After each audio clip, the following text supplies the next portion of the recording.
Halo, Assalamualaikum warahmatullahi wabarakatuh. Ketemu dengan saya Hendras Budi Paningkat dalam catatan harian pegawai ATR BPN. Nah, teman-teman semuanya, kali ini saya akan membahas tentang penguasaan fisik bidang tanah dapat menimbulkan hak baru.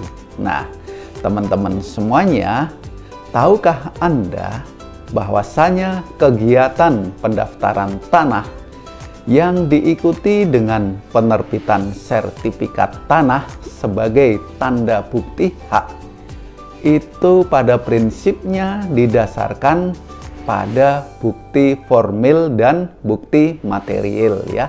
Ingat, bukti formil dan bukti materialnya.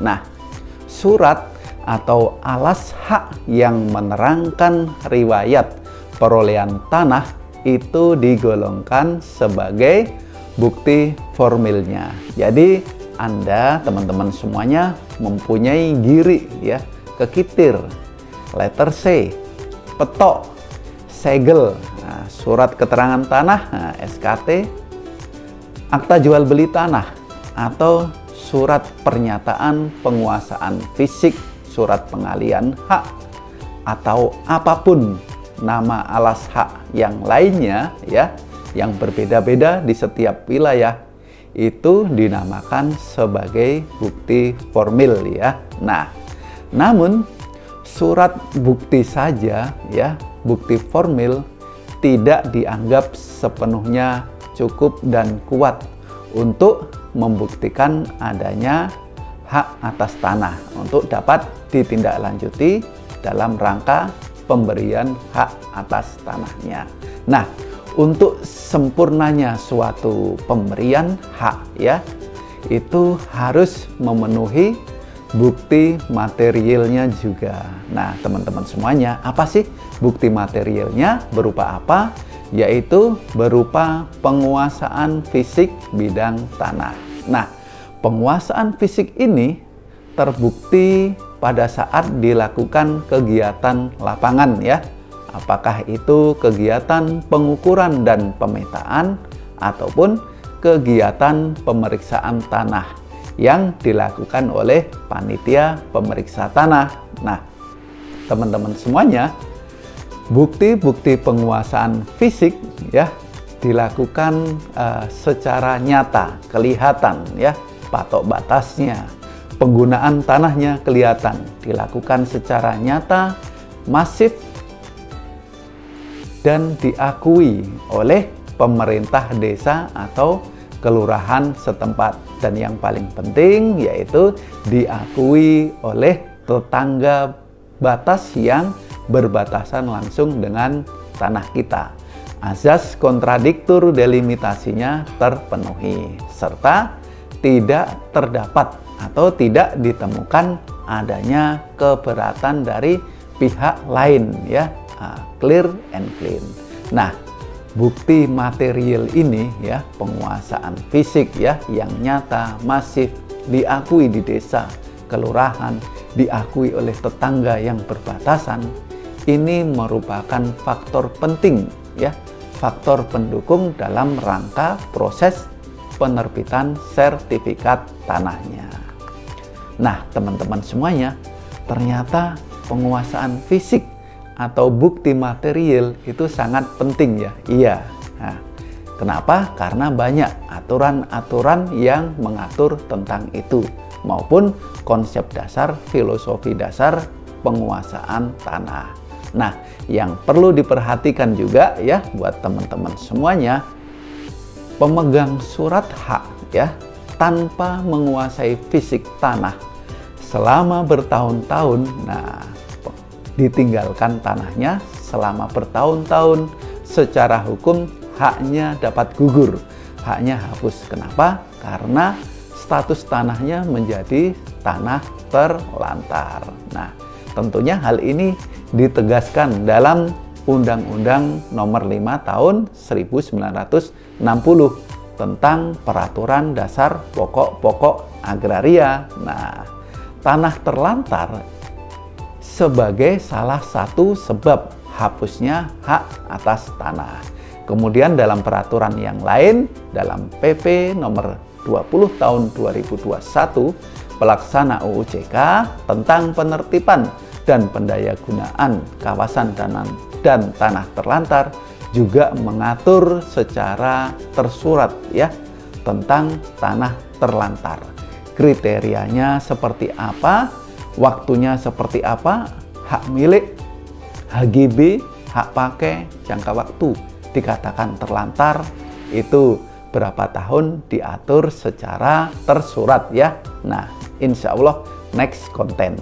Nah, teman-teman semuanya, setiap orang atau badan hukum yang mempunyai sesuatu hak atas tanah ya, pada dasarnya, pada asasnya itu diwajibkan untuk mengerjakan dan mengusahakan tanahnya secara aktif. Nah, ini juga diatur dalam pasal 10 UU PA.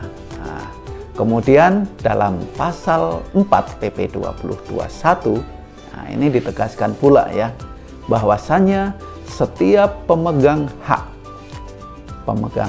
pengelolaan dan pemegang dasar penguasaan tanah ya, nah ini dijelaskan sudah ada haknya, ada sertifikatnya ataupun belum, wajib mengusahakan, mempergunakan, memanfaatkan dan atau memelihara tanah yang dimiliki atau dikuasai. Jadi pada prinsipnya tanah itu harus dikuasai, efektif, produktif ya teman-teman semuanya. Tentunya dalam PP nomor 18 tahun 2021 ya juga diatur tentang larangan ya, kewajiban ataupun hak dari pemegang hak atas tanah. Ada yang namanya 3R, yaitu right, restriction, dan responsibility. Nah, kembali pada penguasaan fisik bidang tanah ya teman-teman. Lalu bagaimana sih dengan penguasaan fisik yang dilakukan oleh masyarakat sejak zaman dahulu, dilakukan secara nyata, masif, dan turun-temurun sampai sekarang? Nah, bagaimana sih pandangan hukumnya dalam pertanahan? Nah, teman-teman semuanya, seseorang yang menguasai fisik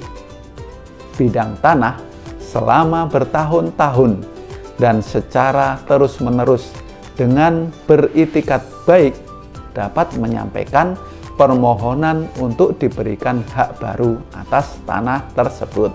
Tentunya hal tersebut tidak berlaku ya pada tanah-tanah yang dikuasai dengan model sistem sewa-menyewa. Sudah ada memang perjanjian dengan pemilik tanah, ternyata tanah sewa-menyewa, atau model izin untuk menggarap tanah garapan. Nah, ternyata itu tanah garapan, tanah yang sudah ada haknya, ataupun bidang tanah yang mungkin sedang diagunkan di bank ya sebagai jaminan hutang. Nah, tidak serta-merta menguasai fisik bidang tanah itu dapat dimohonkan, dapat diterbitkan hak atas tanahnya. Tentunya ada syarat-syaratnya, dan yang paling penting adalah beritikat baik ya. Nah, kemudian dalam pasal 24 ayat 2 ya PP 24 tahun 97 tentang pendaftaran tanah menegaskan bahwasanya seseorang yang menguasai fisik tanah selama kurun waktu 20 tahun secara terus-menerus dapat mendaftarkan diri sebagai pemegang hak atas tanah tersebut. Jadi konsepnya ada, aturannya ada. Nah, lalu dalam pasal 24 ayat 2 ya, PP 24 tersebut berbunyi begini ya. Dalam hal tidak ada ya, dalam hal tidak atau tidak lagi tersedia secara lengkap alat-alat pembuktian ya. Nah, pembukuan hak dapat dilakukan berdasarkan kenyataan penguasaan fisik bidang tanah yang bersangkutan selama 20 tahun atau lebih secara berturut-turut oleh pemohon pendaftaran dan pendahulunya dengan syarat. Nah, ada dua ya. Yang pertama, penguasaan tersebut dilakukan dengan itikat baik dan secara terbuka oleh yang bersangkutan sebagai yang berhak atas tanah, serta diperkuat oleh kesaksian orang yang dapat dipercaya. Terus yang kedua, penguasaan tersebut baik sebelum maupun selama pengumuman, ya, sebagaimana dimaksud dalam pasal 26 PP 2497, tidak dipermasalahkan oleh masyarakat hukum adat atau masyarakat desa, kelurahan yang bersangkutan ataupun pihak-pihak yang lainnya. Jadi selama proses penerbitan sertifikat ada namanya pengumuman untuk asas publisitasnya, tidak ada keberatan sanggahan gugatan. Nah, itu ditegaskan ya. Nah, teman-teman semuanya, maksud penguasaan fisik secara beritikat baik dan terbuka adalah penguasaan fisik yang tidak didasarkan pada tipu daya dan kebohongan, di mana orang yang menguasai fisik tanah tersebut tidak pernah mendapatkan keberatan, komplain, sanggahan, dan gugatan dari pihak manapun selama kurun waktu tersebut di atas. Nah, namun pada saat kegiatan pendaftaran tanah ada kegiatan pengumuman, ya, jika saat pada pengumuman terdapat keberatan, sanggahan, ya, yang disampaikan secara tertulis ke kantor pertanahan, maka secara normatif proses pemberian hak tidak dapat dilanjutkan. Hendaknya dilakukan penyelesaian masalah terlebih dahulu. Apakah sanggahan itu sanggahan karena sengketa batas atau sengketa kepemilikan. Nah, ini sudah ada ketentuan yang mengaturnya dan ada batas waktunya. Terus tidak diperkenankan juga, ya, penyanggah, penggugat yang komplain itu melakukan sanggahan, gugatan, komplain yang bersifat spekulasi, ya. Tidak ada bukti yang kuat dan tidak ada tindak lanjutnya, sehingga memberikan kerugian kepada masyarakat, ya, yang dilakukan proses pendaftaran tanah. Nah, teman-teman semuanya, hal ini tentu diatur, ya, dalam Peraturan Menteri Negara Agraria PMNA nomor 3 tahun 97, ya, tentang ketentuan pelaksana PP 24 tahun 97, di mana sampai saat ini, sampai saat video ini dibuat, telah mengalami 3 kali perubahan. Nah, teman-teman semuanya, ternyata sejauh ini banyak, ya, tanah-tanah yang dikuasai namun tidak ada surat yang mendasarinya. Sudah ada masyarakat menguasai secara masif, nyata, terus-menerus, ya, berkesinambungan dalam waktu yang lama, tapi tidak ada surat yang mendasarinya. Tentunya aturan hukum tersebut, pandangan hukum tersebut dapat dijadikan dasar bagi negara untuk memberikan hak atas tanahnya, memberikan hak baru kepada pihak yang melakukan penguasaan fisik secara jujur dan beritikat baik, di mana secara sosiologis, secara empiris, bahwasanya orang yang menguasai tanah selama bertahun-tahun adalah orang-orang yang benar-benar membutuhkan tanah untuk tempat tinggal, untuk mencari nafkah, untuk bertahan hidup, ya. Semakin hari kebutuhan tanah semakin terbatas, sehingga hukum memandang pendudukan tanah yang dilakukan secara terus-menerus, ya, masif, lama, dan memiliki itikat baik, tidak ada sanggahan, gugatan, diakui oleh tetangga batas yang berbatasan, diakui pula oleh masyarakat, ditambah lagi membayar pajak, pada prinsipnya harus dilindungi oleh hukum. Nah, teman-teman semuanya, Sobat ATR BPN, jika Anda punya tanah, merasa memiliki tanah, maka hukumnya wajib bagi Anda untuk menguasai, mengelola, memanfaatkan, dan mengerjakan tanah Anda secara aktif, masif, dan dilarang menelantarkan tanah. Ya, ingat, dilarang menelantarkan tanah. banyak sengketa-sengketa masuk ke kantor pertanahan sering saya temui gara-gara menelantarkan tanah. Hanya mengklaim ini tanah milik nenek moyangnya, milik tanah orang tuanya yang sudah 40 tahun, 50 tahun ditinggalkan. Nah, tentu jika Anda lalai, jika Anda tidak peduli dengan tanah Anda, aturannya sudah jelas, sudah ada, maka Anda dapat dianggap telah menelantarkan tanah. Hubungan hukum Anda dengan tanah, hak Anda dengan tanah dianggap tidak ada karena tanah Anda telah diterlantarkan. Hukum tanah nasional sudah mengatur tentang itu. Terus bagaimana dengan hukum Islam? Nah, hukum Islam lebih tegas lagi, mengatur mengenai penelantaran tanah, mengatur mengenai tanah itu harus produktif, memberikan nilai manfaat. Islam mengatur meninggalkan tanah 3 tahun berturut-turut, maka hak atas tanahnya hapus. Nah, tentu kita harus menyadari itu ya. Jangan selalu ya datang mengklaim, mengaku itu sebagai tanah, membuat benang kusut masalah pertanahan.